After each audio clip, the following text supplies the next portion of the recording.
Для чеченцев независимость – это не абстрактная мечта. Это восстановление нашего права существовать как политическая нация. Падение империи может произойти внезапно. История часто движется быстрее, чем ожидают правительства, аналитики и даже революционеры. Наша обязанность сделать так, чтобы, когда этот момент наступит, наши народы не были застигнуты врасплох собственной свободой.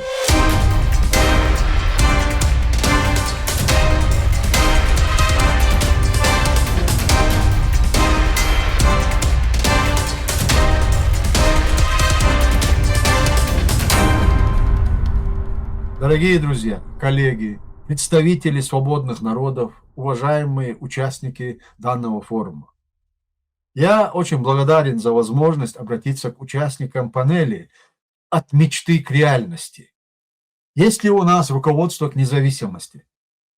Это очень точная формулировка. На протяжении многих лет угнетенные народы были вынуждены доказывать свое право на свободу.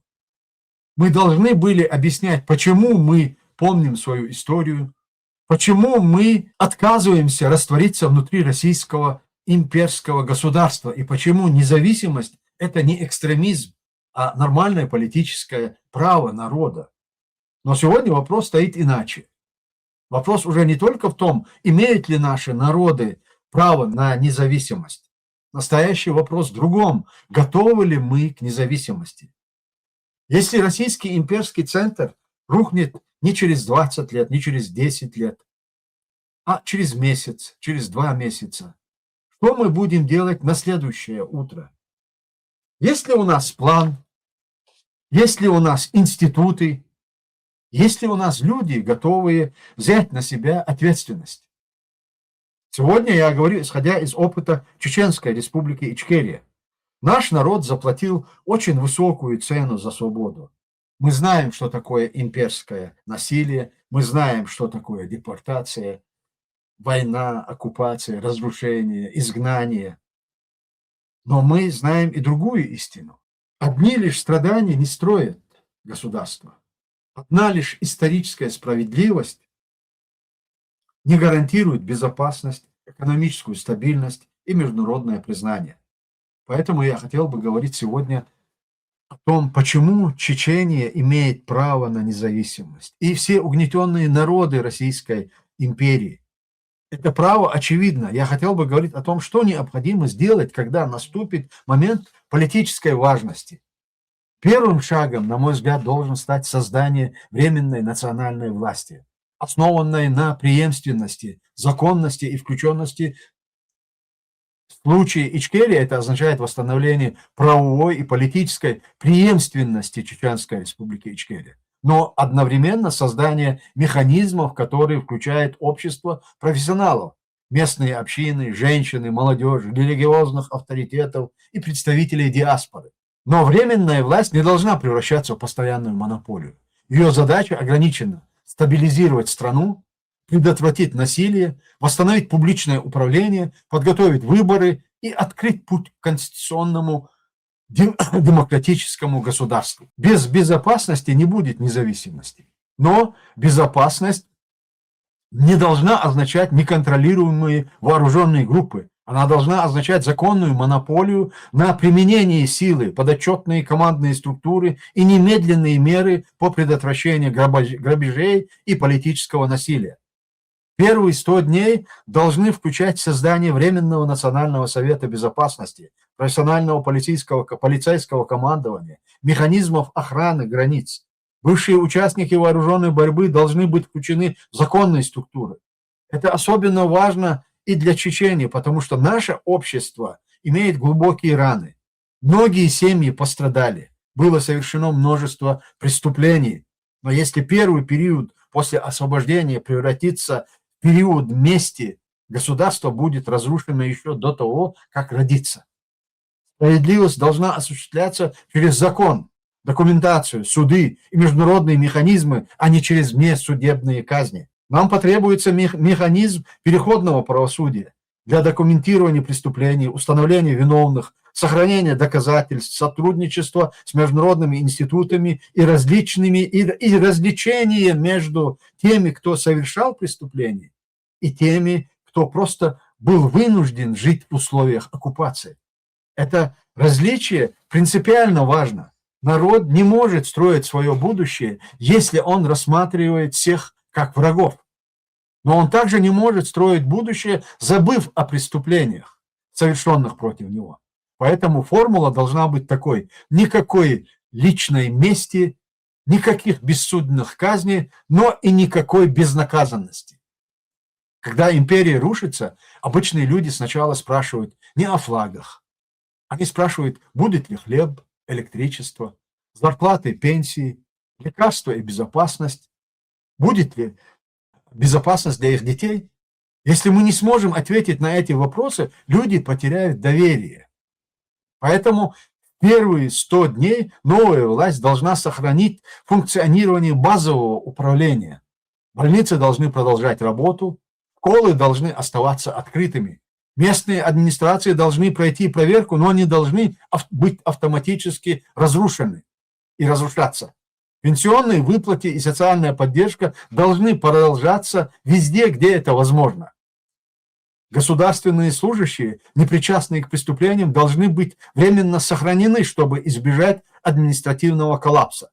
Ответственное движение за независимость уже сейчас должно готовить списки компетентных администраторов, врачей, инженеров, финансовых специалистов, юристов, дипломатов и специалистов по безопасности.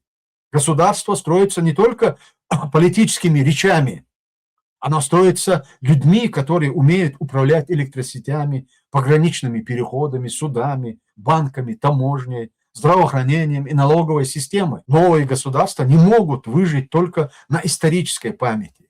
Они должны торговать, собирать доходы, контролировать инфляцию, выплачивать зарплаты и создавать условия для частной экономической активности. На первом этапе следует избегать рискованных экспериментов. Приоритетом должна быть стабильность. Торговые маршруты должны оставаться открытыми. Контракты не должны автоматически разрушаться. Право собственности должно быть защищено, за исключением случаев, когда активы напрямую связаны с военными преступлениями, коррупцией или оккупационными структурами и должны быть пересмотрены в правовом порядке. Валютная политика должна быть прагматичной. Новое государство может быть не готово немедленно ввести национальную валюту. Возможно, ему потребуется переходный денежный механизм, временное использование уже существующей валюты. Параллельно с подготовкой Центрального банка, финансового регулирования и антикоррупционных гарантий. Мы также должны понимать, что экономическая независимость не означает изоляцию.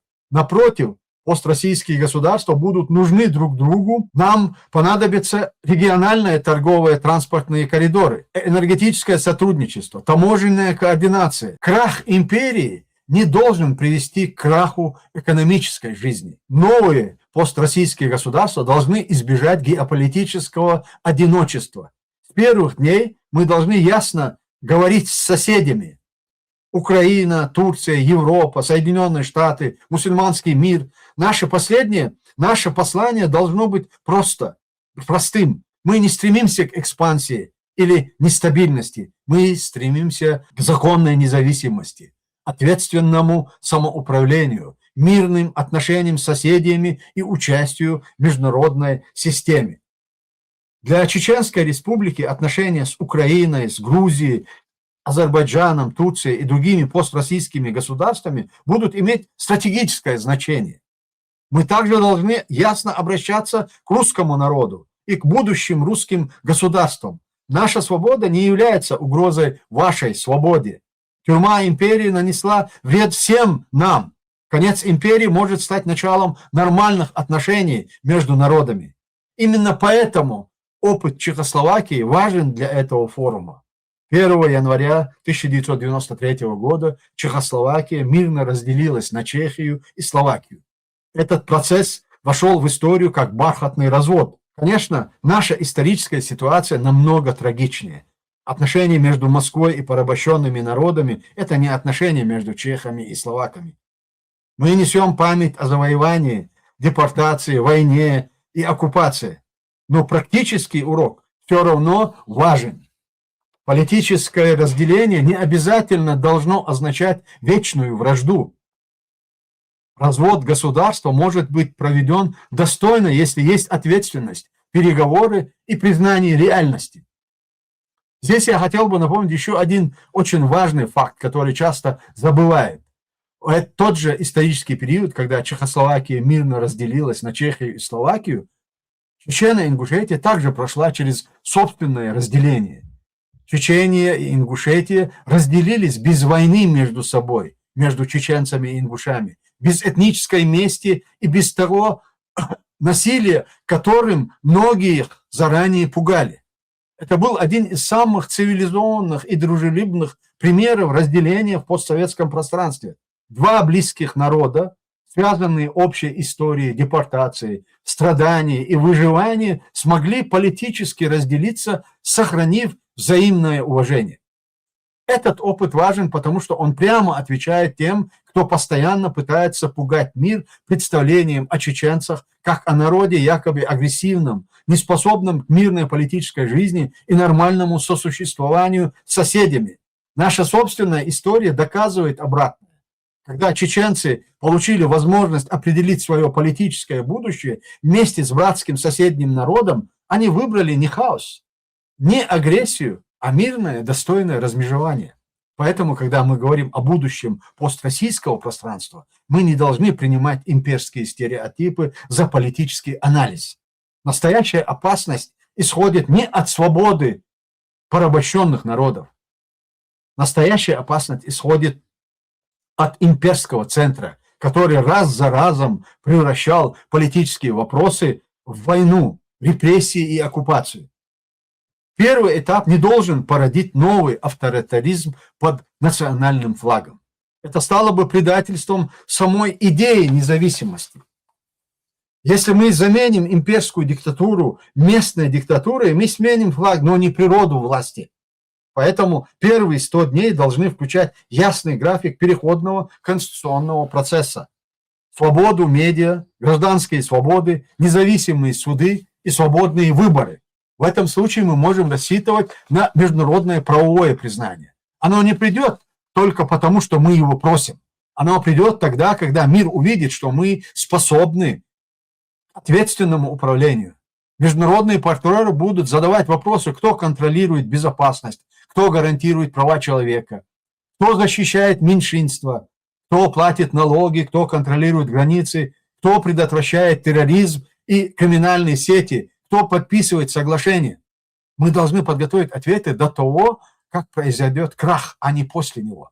Именно поэтому сегодняшняя дискуссия так важна. Каждое национальное движение должно подготовить короткий и серьезный документ, программу первых 100 дней. Не манифест, а операционный план. Он должен включать безопасность управления, экономику, внешние отношения, правосудие и выборы.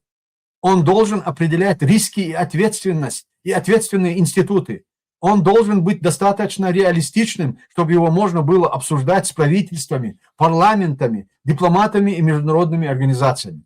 Ни один народ не должен проходить постимперский период в одиночку. Нам нужна платформа координации еще до краха империи. Нам нужны рабочие группы по границам, торговле, безопасности, гуманитарным вопросам, архивам, военным преступлениям, признанию и отношениям с международными институтами. Форум свободных народов на пост России может сыграть здесь важную роль не только как политическая платформа, но и как лаборатория практического государственного строительства. Мы должны перейти от деклараций к проектам законов, от лозунгов к переходным планам, от исторических аргументов к институциональному проектированию. Мы должны говорить предельно ясно. Мирная деколонизация Российской Федерации – это не проект разрушения, это проект предотвращения. Он может предотвратить новые войны, он может предотвратить неконтролируемый распад, он может дать миллионам людей шанс жить в нормальных государствах с подотчетной властью и мирными отношениями с соседями.